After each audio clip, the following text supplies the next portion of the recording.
আসসালামু আলাইকুম। ট্যাগ কোশ্চেনের তৃতীয় তথা শেষ এবং অ্যাডভান্সড ক্লাসে সবাইকে স্বাগতম।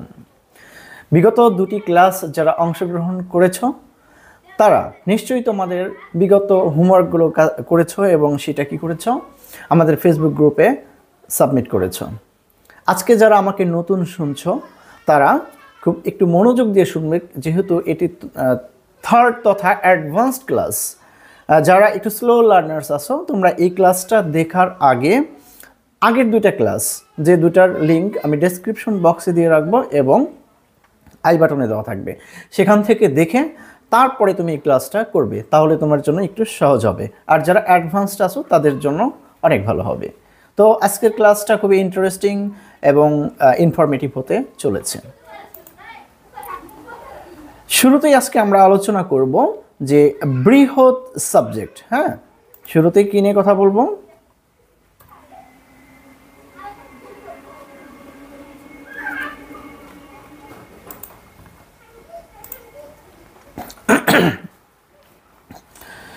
শুরুতেই আমরা কথা বলবো বৃহৎ সাবজেক্ট যুক্ত সেন্টেন্সের ট্যাগ গঠন। আমরা অনেক সময় দেখি যে ট্যাগ কোশ্চেনের জন্য যে স্টেটমেন্টগুলো দেওয়া থাকে তার সাবজেক্টগুলো বিশাল বিশাল অথবা এক্সেপশনাল আছে। হ্যাঁ, আজকে সাবজেক্ট, এক্সেপশনাল সাবজেক্ট এবং এক্সেপশনাল সেন্টেন্স যত প্রকার আছে তার গোষ্ঠী উদ্ধার করে সারবো ইনশাল্লাহ, সাথেই থাকবে। দেখো, কোনো বাক্যের সাবজেক্ট যদি হয় abstract noun, uncountable noun, জিরান্ড, verbal noun, infinitive অথবা ক্লজ, তবে ট্যাগ এ এদের প্রোনাউন হবে ইট। খুব ভালোভাবে মনে রাখবে।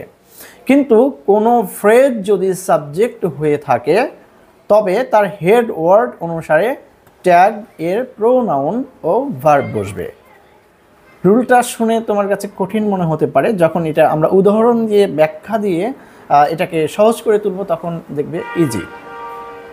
হেড ওয়ার্ডটি সিঙ্গুলার হলে ট্যাগ এর প্রোনাউন এবং ভার্ব দুটোই সিঙ্গুলার হবে, এবং হেড ওয়ার্ডটা যদি প্লুরাল হয় তাহলে ট্যাগ এবং ট্যাগের প্রোনাউন এবং ভার্ব দুইটাই কী হবে? প্লুরাল হবে। আমি একটা একটা করে উদাহরণ দিই।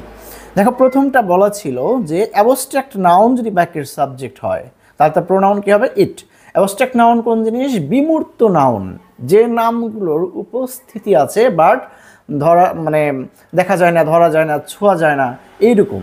হ্যাঁ, যেমন দেখো, time is the most valuable asset of our life.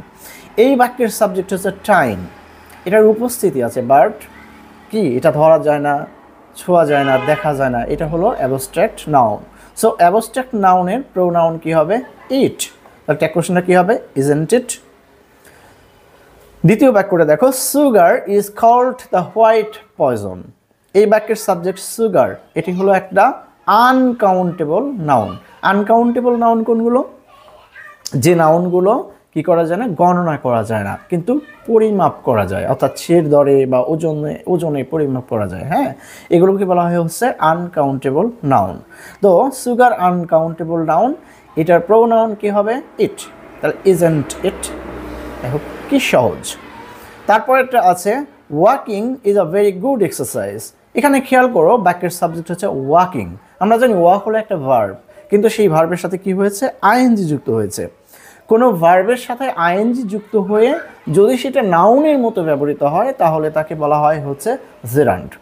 আসলে জেরান্ড পার্টিসিপল, তারপরে ভার্বাল নাউন, হ্যাঁ, ইনফিনিটিভ, এগুলো সম্পর্কে যদি তুমি বিস্তারিত জানতে চাও তাহলে আমাদের এই চ্যানেলে আপলোডকৃত এই বিষয়ে স্পেশাল একটা ক্লাস আছে, যেটা দেখলে তোমার কাছে এগুলো সব একদম ক্লিয়ার হয়ে যাবে। খুব সহজভাবে মনে রাখো, ভার্বের সাথে আইএনজি এবং সেইটা যদি বাক্যের সাবজেক্ট হিসেবে থাকে তাহলে এক্ষেত্রে আমরা এটাকে কি বলবো? জেরান্ড বলবো, এবং এইটার প্রোনাউন কি হবে? ইট। সো ট্যাগ কোশ্চেনটা কি হবে? Isn't it. The reading of novel is not good for a school going student. দেখো, এই বাক্যের সাবজেক্ট হচ্ছে the reading of novel. ING যুক্ত ভার্বের আগে দি এবং পরে যদি অফ থাকে তাহলে এই ধরনের শব্দগুলোকে আমরা ভার্বাল নাউন বলি। তো এরকম ভার্বাল নাউন যদি কোনো বাক্যের সাবজেক্ট হয় তাহলে ট্যাগ কোশ্চেনে তার প্রোনাউন হবে ইট। তাহলে ট্যাগ কোশ্চেনটা কী হবে? Is it. দেখো বাক্যটা নেগেটিভ, এই জন্য এখানে নট যোগ করিনি। তারপরের উদাহরণটা দেখি, to tell lies is a great sin. হ্যাঁ, মিথ্যা কথা বলা মহাপাপ। দেখো এইখানে টু টেল লাইজ এটি হলো বাক্যের সাবজেক্ট, যেখানে টেল হলো ভার্ব আর তার আগে কি আছে, টু যোগ করা আছে। কোনো ভার্বের আগে টু যোগ করা হলে যদি সেটা নাউনের মতো ব্যবহার হয় তাহলে আমরা সেটাকে বলি হচ্ছে কি, ইনফিনিটিভ।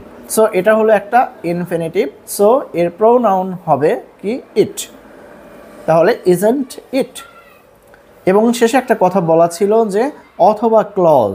দেখো ক্লজ জিনিসটা কি, ক্লজ নিয়ে আমার একটা স্পেশাল ক্লাস আছে, তোমরা এখানে দেখে আসতে পারো, ক্লজ নিয়ে বিস্তারিত বলা আছে। তবে এখানে স্পষ্টভাবে একটু সহজে বোঝানোর চেষ্টা করি। ক্লজ হলো একটা বড় বাক্যের অংশ বিশেষ, যেখানে স্বাধীনভাবে একটা সাবজেক্ট থাকবে, একটা ভার্ব থাকবে, হ্যাঁ, ফাইনাইট ভার্ব থাকবে, এবং ওইটাকে আলাদাভাবে যদি তুমি লেখো বাক্য থেকে বের করে নিয়ে এসে, তাহলে সেটা একটা মানে স্বাধীন বাক্যের মতো ব্যবহার হওয়ার মানে ক্ষমতা রাখে, কিন্তু তারপরেও সেটা ওই বড় বাক্যটার একটা অংশ বিশেষ। এই জন্য এই ধরনের অংশকে বলা হয় ক্লজ বা খণ্ড বাক্য। যেমন দেখো, that he will attend the meeting is not sure. এই যে that he will attend the meeting, এটা কিন্তু দেখো একটা পূর্ণ বাক্যের মতো, যেখানে একটা সাবজেক্ট উইল আছে, সাবজেক্ট হি আছে, একটা ভার্ব অ্যাটেন্ড আছে, ফাইনাইট ভার্ব অ্যাটেন্ড আছে, এবং এই দ্যাট বাদ দিয়ে এটাকে যদি তুমি আলাদাভাবে লেখো, he will attend the meeting, এটা আলাদাভাবে একটা বাক্য হওয়ার মনে রাখে। তারপরেও এটি বৃহৎ বাক্যটার একটা অংশ, তাই এটি হলো একটা ক্লজ। তো এরকম কোনো বৃহৎ বাক্য বা বাক্যাংশই যদি অন্য একটা ভার্বের সাবজেক্ট হিসেবে ব্যবহৃত হয়, তাহলে এই টোটাল ক্লজ এর প্রোনাউন ধরতে হবে ইট। তাহলে কি হবে, ইজন্ট ইট। এখন আমরা একটু কথা বলবো ফ্রেজ নিয়ে। ফ্রেজ যদি বাক্যের সাবজেক্ট হয় তাহলে এর প্রোনাউন কি ইট হবে নাকি অন্য কিছু হতে পারে? হ্যাঁ, দেখো বাক্যের সাবজেক্ট যদি ফ্রেজ হয়, ফ্রেজ জিনিসটা কি, ফ্রেজ হলো একগুচ্ছ শব্দ যেখানে কোনো ফাইনাইট ভার্ব থাকে না, অর্থাৎ ফাইনাইট ভার্ব বা সমাপিকা ক্রিয়াবিহীন একগুচ্ছ শব্দকে বলা হয় ফ্রেজ, যা একটা মাত্র পার্টস অফ স্পিচের মতো কাজ করে। ফ্রেজ যদি কোনো বাক্যের সাবজেক্ট হিসেবে থাকে তাহলে ট্যাগ কোশ্চেনের প্রোনাউনটা নির্ধারণ হবে ওই ফ্রেজ এর হেড ওয়ার্ড অনুসারে, অর্থাৎ হেড ওয়ার্ডটা যদি সিঙ্গুলার হয় তাহলে ভার্ব এবং প্রোনাউন সিঙ্গুলার, এবং হেড ওয়ার্ডটা প্লুরাল হলে ভার্ব এবং প্রোনাউনটা কি হবে, প্লুরাল হবে। এখন হেড ওয়ার্ড আমরা কিভাবে বের করব? যে কোনো ফ্রেজকে যদি আমরা বাংলায় অনুবাদ করি, সবার শেষে যে শব্দটা আসবে সেটি হলো একটা ওই বাক্যের হেড ওয়ার্ড।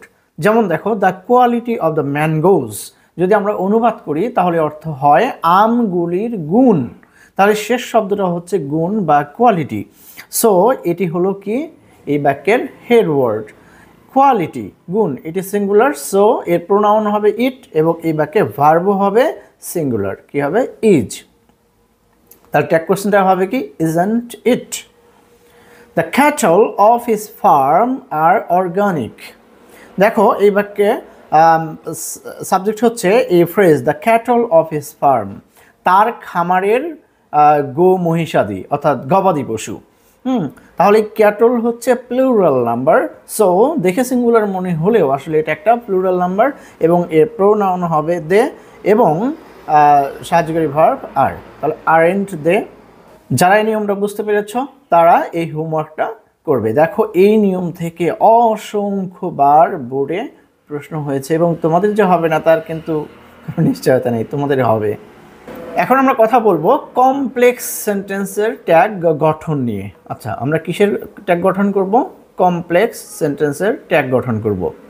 কমপ্লেক্স সেন্টেন্স কি সেইটা জানার জন্য আমাদের সিম্পল, কমপ্লেক্স এবং কম্পাউন্ড সেন্টেন্স নামে একটা অধ্যায় আছে, তোমরা সেটা একটু দেখে নেবে, তাহলে এটা তোমরা খুব ভালোভাবে বুঝতে পারবে।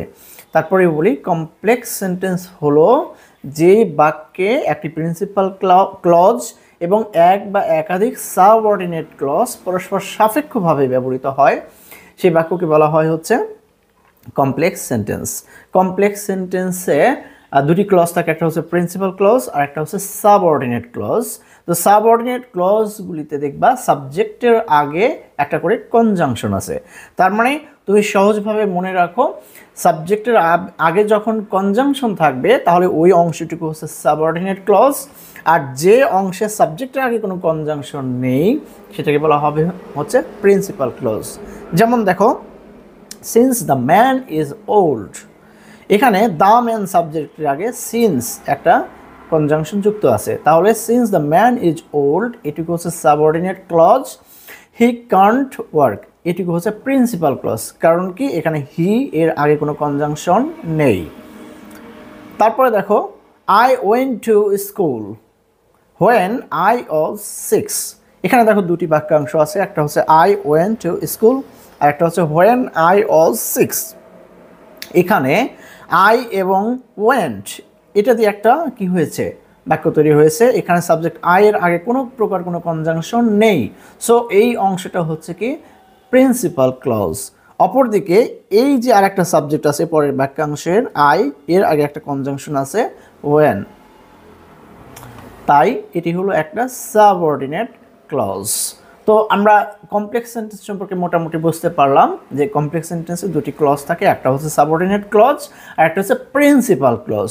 তো এই কমপ্লেক্স সেন্টেন্সের যদি আমরা ট্যাগ কোশ্চেন গঠন করতে যাই তাহলে আমাদের কি করতে হবে, প্রিন্সিপাল ক্লজকে বিবেচনা করে ট্যাগ কোশ্চেন করতে হবে, অর্থাৎ ট্যাগ কোশ্চেন হবে প্রিন্সিপাল ক্লজের, সাবঅর্ডিনেট ক্লজের কোনো ট্যাগ কোশ্চেন হবে না।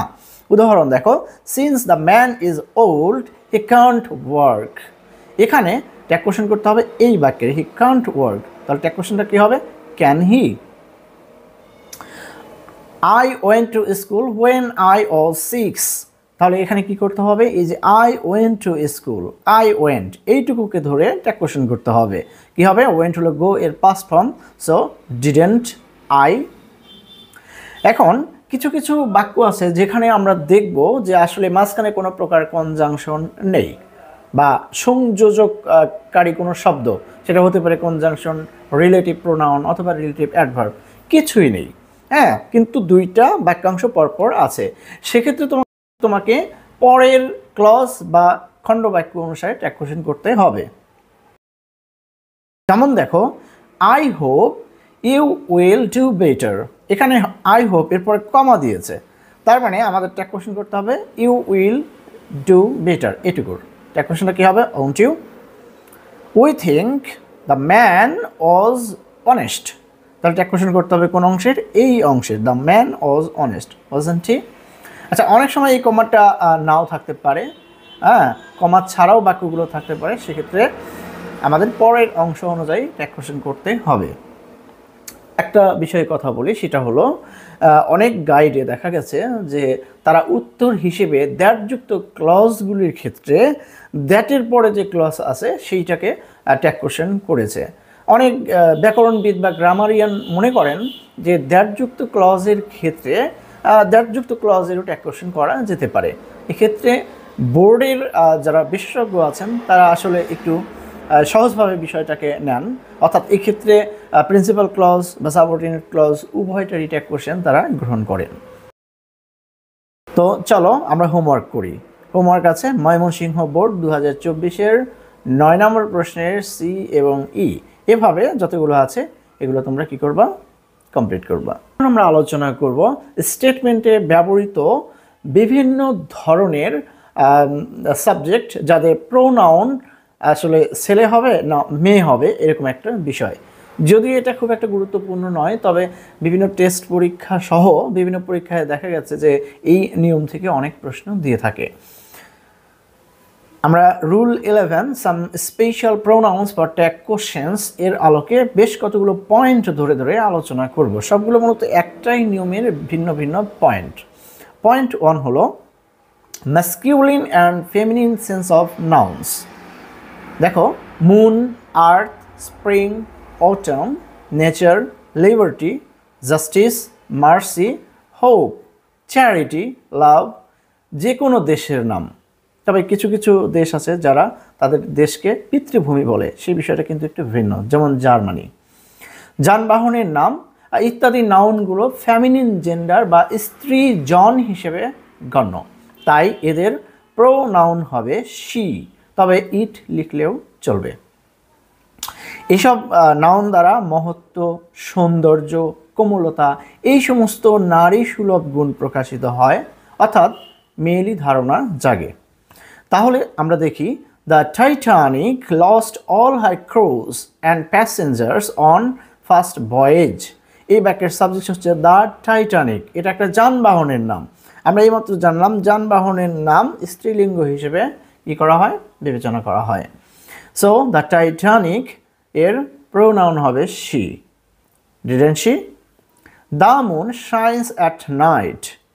দ্য মুন, হ্যাঁ, এটি কি স্ত্রীজন বা ফেমিনিন জেন্ডার, সো এটার প্রোনাউন হবে শি, ট্যাগটা হবে doesn't she? The bus is carrying many passengers. এখানে দেখো দ্য বাস, এটা একটা যানবাহনের নাম, সো এটার প্রোনাউন হবে she, isn't she? Nature smiles in the morning. বাক্যের সাবজেক্ট হিসেবে ব্যবহার হয়েছে নেচার। আমরা জানি নেচারের একটা কোমলতা আছে, সৌন্দর্য আছে, সো এটি স্ত্রীলিঙ্গ বা স্ত্রীজন, এর প্রোনাউন হবে she, doesn't she?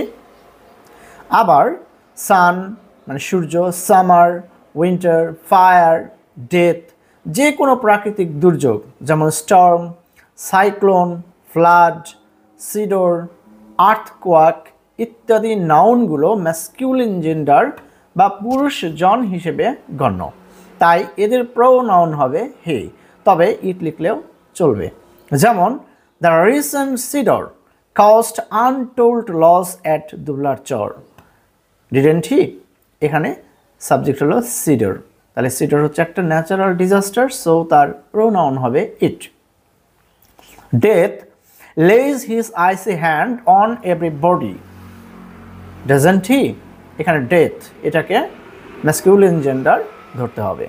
The sun rises in the east. এখানে দ্য সান এর প্রোনাউন কি হবে হি, তবে ইট লিখলেও চলবে। কেন? কারণ হলো এইসব নাউন দ্বারা ক্ষিপ্রতা, কঠোরতা, প্রচণ্ডতা, তেজস্বিতা প্রভৃতি পুরুষ সুলভ গুণ বোঝায়, আর পুরুষ সুলভ গুণ থাকার কারণে এদেরকে ম্যাসকিউলিন জেন্ডার বা পুরুষলিঙ্গ বিবেচনা করা হয়। আমরা 2 নম্বর পয়েন্টটা দেখি, কনজাংশনস দ্বারা যুক্ত একাধিক নাউন বা প্রোনাউন এর ট্যাগ কোশ্চেনে প্রোনাউন কী হবে। দেখো, as well as, along with, together with, accompanied by ইত্যাদি যুক্ত সাবজেক্ট এর প্রথম অংশের প্রোনাউনটি ট্যাগ এ বসবে। প্রথম অংশ যেটা থাকবে সেইটার প্রোনাউনটি ট্যাগ কোশ্চেনে বসবে।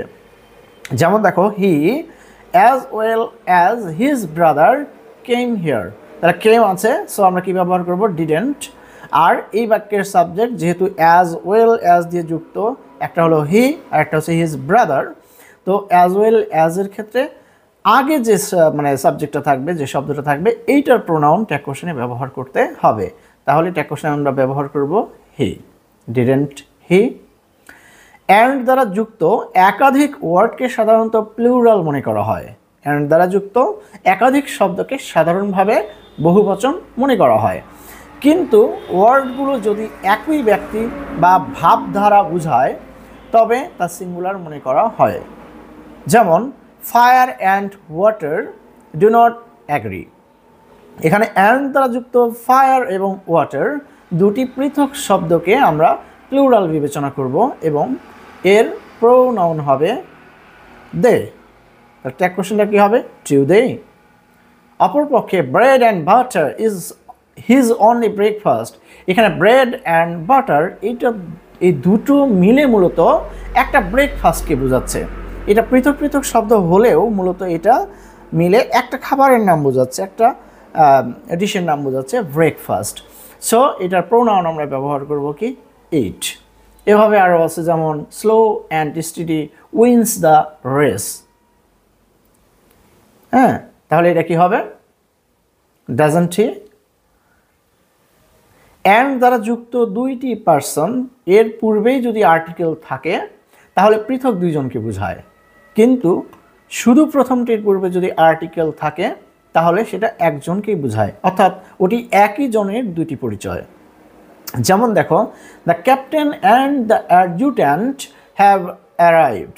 এইখানে অ্যান্ড দ্বারা যুক্ত দুটি শব্দ, একটা হচ্ছে ক্যাপ্টেন আর আরেকটা হচ্ছে অ্যাডজুট্যান্ট, দুটার আগেই আর্টিকেল আছে। সো এটা বুঝতে হবে যে এই ক্যাপ্টেন এবং অ্যাডজুট্যান্ট এ দুজন ভিন্ন ভিন্ন দুজন ব্যক্তি, অর্থাৎ এরা একাধিক ব্যক্তি। সো এর প্রোনাউন হবে they, haven't they. The headmaster and secretary was present.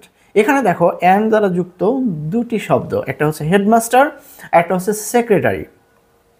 হেডমাস্টারের আগে আর্টিকেল আছে, বাট সেক্রেটারির আগে আর্টিকেল নেই। সো এখানে বুঝতে হবে যে এটি মূলত একই ব্যক্তির দুটি পরিচয়, যিনি হেডমাস্টার তিনি সেক্রেটারি, এই জন্য দ্বিতীয়টার আগে কোনো আর্টিকেল ব্যবহার করা হয়নি। অ্যান্ড দ্বারা যুক্ত একাধিক শব্দ হলেও মূলত একজন। সো এটার প্রোনাউন হবে কি হি, ওয়াজন্ট হি। এখন আমরা কথা বলবো 3 নম্বর পয়েন্ট নিয়ে। Point number 3, common noun as abstract noun. তাহলে কমন নাউন কি জিনিস? কমন নাউন হলো সেই সমস্ত নাউন যেগুলো দ্বারা একই জাতীয় সকল ব্যক্তি, বস্তু ইত্যাদির সাধারণ নাম বোঝায়। যেমন ম্যান, কাউ, ডগ, হর্স, হেন, এগুলো দ্বারা একই জাতীয় সমস্ত জাতিটাকে, সমস্ত কি মানে রেসটাকে বোঝায়। তো এগুলোকে বলা হয় কমন নাউন। অপরদিকে অ্যাবস্ট্রাক্ট নাউন কোন জিনিস? আমরা কিন্তু অ্যাবস্ট্রাক্ট নাউন নিয়ে এর আগে কথা বলেছি, যা ধরা যায় না, দেখা যায় না, ছোঁয়া যায় না, কিন্তু আছে, তার উপস্থিতি আছে, প্রেজেন্স আছে, এই ধরনের নাউনকে বলা হয় অ্যাবস্ট্রাক্ট নাউন। কমন নাউন যখন অ্যাবস্ট্রাক্ট নাউনের মতো ব্যবহার হবে তখন সেটাকে কি করতে হবে? তার প্রোনাউন ব্যবহার করতে হবে ইট। যেমন উদাহরণ দেখো, the mother rose in her. তার মধ্যে মাদার জেগে উঠলো। এখানে মাদার মানে মা নয়, মায়ের গুণটা, মাতৃত্ব জেগে উঠেছে। তার মধ্যে কি জেগে উঠেছে? মাতৃত্ব, ম্যাটারনিটি। সো এখানে মাদার এর প্রোনাউন শি ব্যবহার করা যাবে না, এখানে ব্যবহার করতে হবে কি ইট। তাহলে এর ট্যাগ কোশ্চেন কি হবে? Didn't it. The beast was found in him.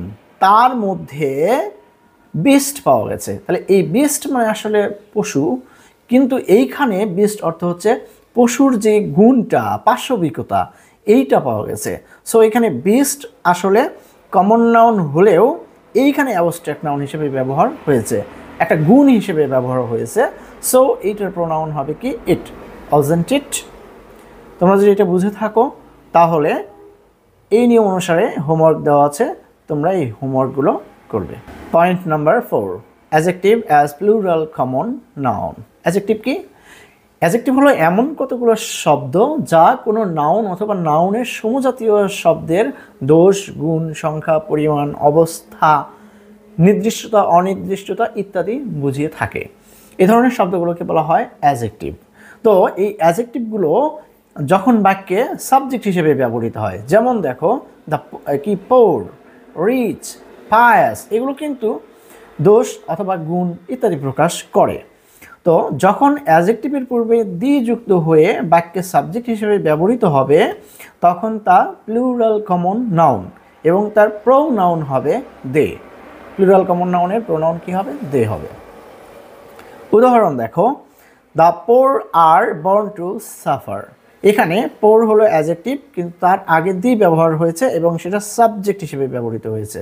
তাহলে অ্যাডজেক্টিভের আগে দি, নিঃসন্দেহে সেটা চেঞ্জ হয়ে গেল প্লুরাল কমন নাউনে। এটার প্রোনাউন হবে দে। আরেন্ট দে?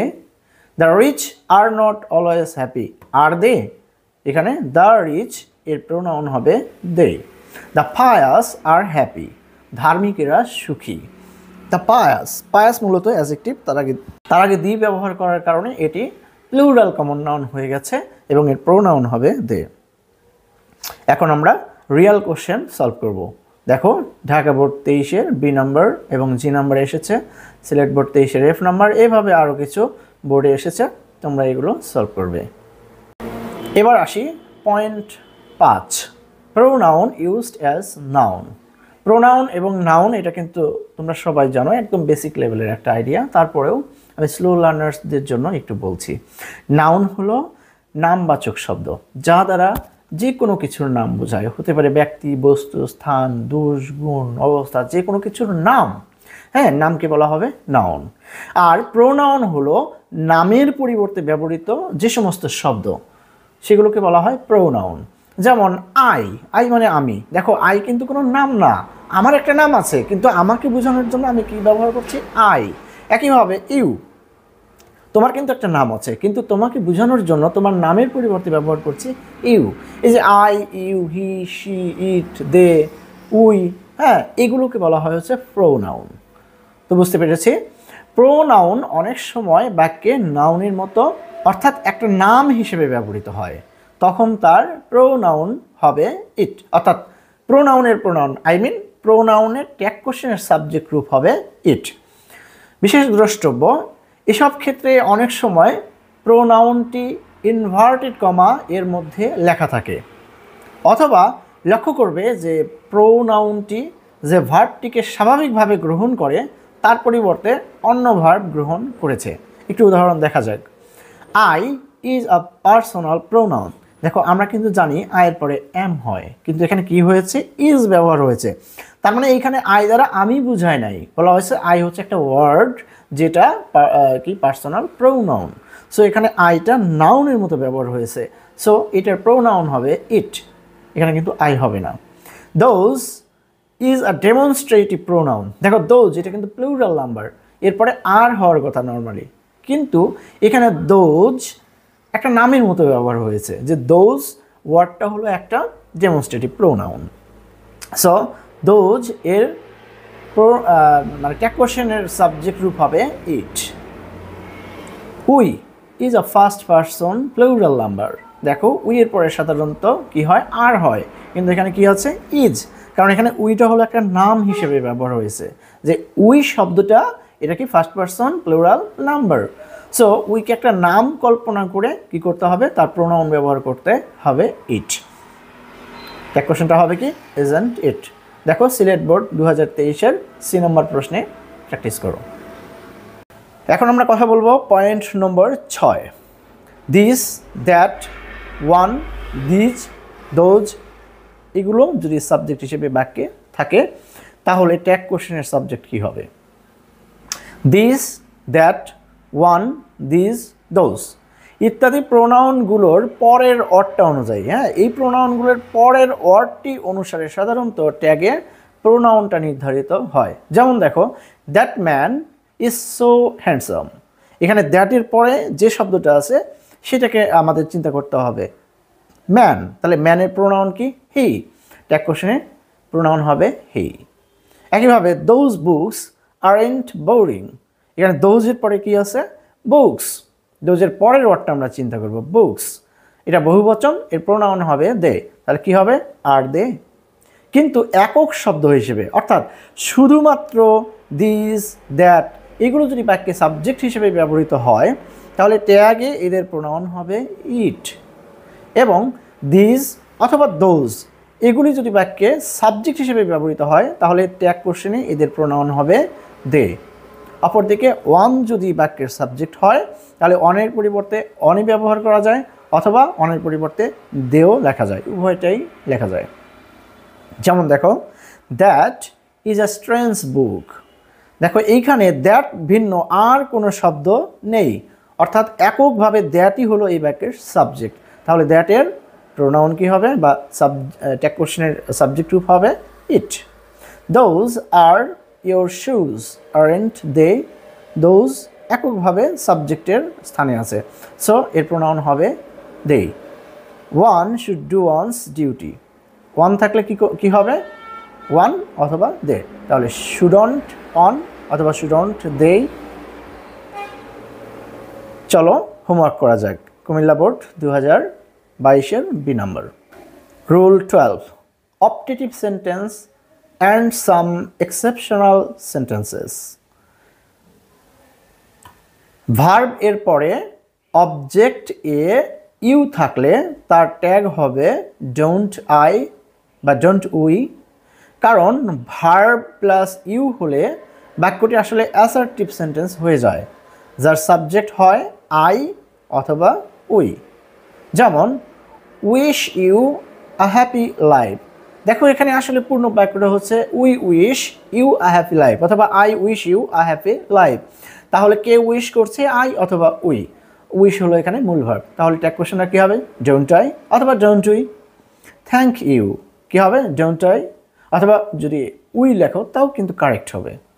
তবে এই গ্রিটিং সূচক বাক্যগুলো ইম্প্যারেটিভের মতো হলেও সেগুলোর সাবজেক্ট আই ধরে ট্যাগ করতে হয়।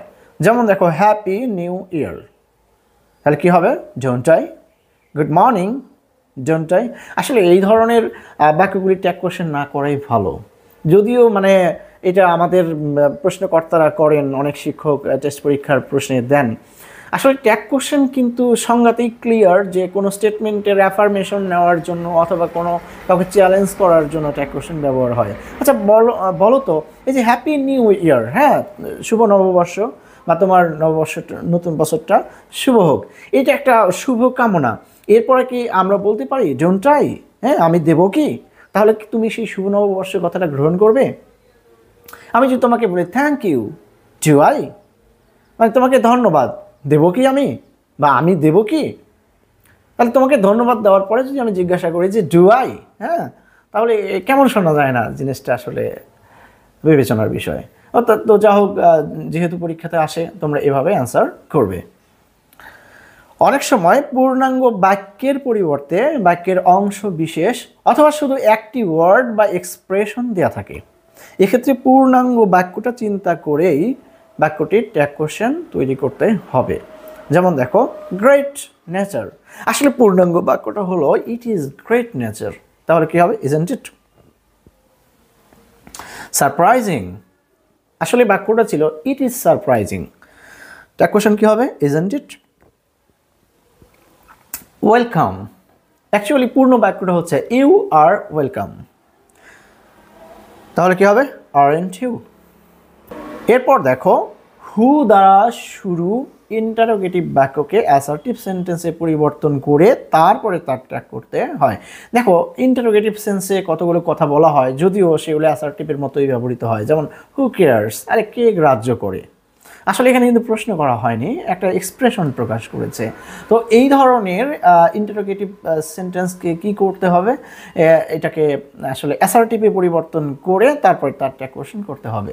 যেমন হু কেয়ার্স, এটা একটা অ্যাফার্মেটিভ সেন্টেন্স, যদি আমরা এটাকে নেগেটিভ করি তাহলে কি হবে, নো বডি কেয়ার্স। আমরা জানি হু, অল এগুলোর পরিবর্তে কি নেগেটিভ বাক্যে নো বডি বসে, তাহলে নো ওয়ান অথবা নো বডি কেয়ার্স। এখন নো বডি বা নো ওয়ানের প্রোনাউন কি হবে, দে, আর নো ওয়ান বা নো বডির মধ্যে নো থাকার কারণে ট্যাগ কোশ্চেনটা কি হবে, অ্যাফার্মেটিভ হবে, ডু দে। একইভাবে who forgets the past, do they. আমার মনে হয় সবাই বুঝতে পেরেছ। It is I, it is you, it is he, এই জাতীয় শব্দের পরে হু রিলেটিভ প্রোনাউন হিসেবে থাকলে হু এর পূর্বের সাবজেক্ট এবং এর পরের ভার্বটি অনুসারে ট্যাগ করতে হবে। দেখো এই যে হু, হ্যাঁ it is I who am your teacher, এইখানে হু হচ্ছে রিলেটিভ প্রোনাউন যা এই আইকে বুঝিয়েছে, হ্যাঁ আইকে, আইয়েরই একটা পরিচয় তুলে ধরেছে, আইকে বুঝিয়েছে। এই হু, হ্যাঁ রিলেটিভ প্রোনাউন হিসেবে যখন থাকবে এবং তার আগে আই, হি, সি বা কোনো নাম থাকবে, তখন কি করতে হবে, ট্যাগ কোশ্চেন করার সময় হুয়ের আগের শব্দটাকে সাবজেক্ট হিসেবে কল্পনা করতে হবে, বিবেচনা করতে হবে, আর হুয়ের পরে যে ভার্বটা থাকবে সেই ভার্বটাকে ট্যাগ কোশ্চেনে ব্যবহার করতে হবে। তাহলে ট্যাগ কোশ্চেনটা কী হবে, অ্যাম, যেহেতু বাক্যটা হাবোধক তাহলে অ্যামের সাথে নট যোগ করো, কি হবে, আরেন্ট, আর এই হুয়ের আগের শব্দটা আছে হলো আই, সুতরাং আই যেহেতু একটা প্রোনাউন আই হবে, aren't I. It is she who refused my proposal, হ্যাঁ it is she who refused my proposal. এখানে হু এর আগের শব্দটা হচ্ছে শি এবং পরে ভার্ব হচ্ছে রিফিউজড, তাহলে রিফিউজটাকে ধরে ট্যাগ কোশ্চেন করবো আমরা ডিডেন্ট, আর হু এর আগের সাবজেক্ট হলো শি, ডিডেন্ট শি। এছাড়াও টেস্ট পরীক্ষা সহ আমরা বিভিন্ন প্রি টেস্ট পরীক্ষায় দেখেছি যে নাম্বার রিলেটেড অনেক সাবজেক্ট দেওয়া থাকে যেগুলো দিয়ে তোমাকে কনফিউজড করা হয়। অর্থাৎ তোমরা কিন্তু জানো যে কিছু কিছু নাউন আছে যেগুলো দেখতে সিঙ্গুলার হলেও আসলে প্লুরাল, আবার কিছু কিছু নাউন আছে যেগুলো দেখতে প্লুরাল হলেও আসলে সিঙ্গুলার। তো এই জিনিসগুলো তোমাকে কিন্তু ব্যাকরণ বই থেকে একটু জানতে হবে। আর এই বিষয়ে আরও আমরা প্র্যাকটিস করব যখন টেস্ট পেপার সলিউশন করব। টেস্ট পেপারের প্রশ্নগুলো যখন আমরা সলিউশন করব তখনই এরকম আরও অনেক অনেক ব্যতিক্রম নিয়ম আমরা পাবো এবং সেখানে এই জিনিসগুলো ধরে ধরে আলোচনা করা হবে। প্রথম ক্লাস থেকে শেষ ক্লাস অবধি এতক্ষণ ধৈর্য ধরে আমাদের সাথে থাকার জন্য সবাইকে ধন্যবাদ। আশা করি তোমাদের এই ক্লাসগুলো অনেক হেল্পফুল হয়েছে এবং এইটা তোমার পরীক্ষার প্রিপারেশন এবং ট্যাগ কোশ্চেন সম্পর্কে জানার পরিধিকে আরও সুবিস্তৃত করেছে। যদি সত্যি তুমি উপকৃত হও তাহলে অবশ্যই রিকোয়েস্ট থাকবে চ্যানেলটাকে সাবস্ক্রাইব করবে, বেল আইকনটা চাপ দিয়ে রাখবে এবং লাইক ও কমেন্ট করে আমাদের এই প্রচেষ্টাকে উৎসাহিত করবে। তোমাদের এক একটা লাইক, এক একটা কমেন্ট আমার এই ভিডিও বানানো এবং এই ইনফরমেটিভ এবং গুরুত্বপূর্ণ ক্লাসগুলো তৈরির একটা অনুপ্রেরণা। তো আশা করি সেই অনুপ্রেরণা দিয়ে পাশেই থাকবে। আল্লাহ হাফিজ, আসসালামু আলাইকুম।